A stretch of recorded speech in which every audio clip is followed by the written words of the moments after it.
Thank you for joining us at xm.com for today's market comment by Harlan Bospiceros. I'm Maria Bashardez.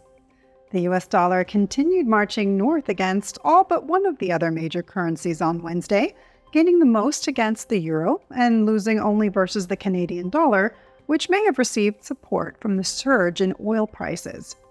The Fed's higher for longer mentality continues to be the main catalyst behind the dollar's strength, with Minneapolis Fed President Neel Kashkari reiterating hawkish remarks for a second straight day yesterday. U.S. Treasury yields extended their rally, with the 10-year benchmark rate hitting a fresh 16-year high, while the dollar pushed the euro and the pound to 6-month lows.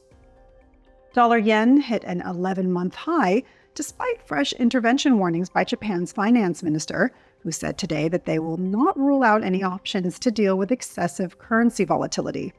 With the pair getting around 30 pips shy from hitting the psychological zone of 150, which is considered by many as the red line that could trigger action, the increasing frequency of verbal warnings and the positive outlook for the dollar are more than alarming. Having said that, though, even in the case of intervention, the outlook for the pair is unlikely to turn bearish.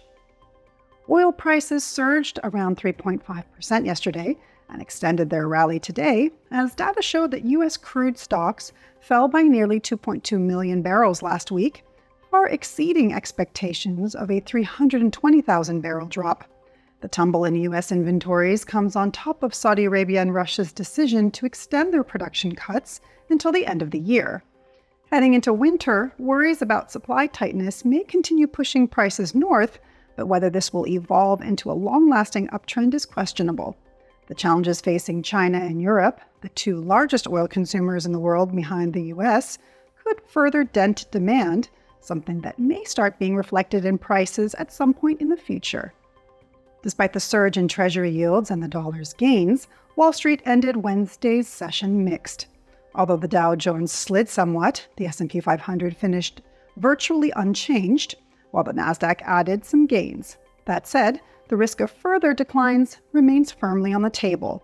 The market's implied rate path is still below the Fed's own projections, which leaves room for upside adjustment should further data continue to corroborate the higher for longer narrative. This could lend more support to Treasury yields on the dollar and thereby weigh on equities. Thanks for watching today's market comment here at xm.com.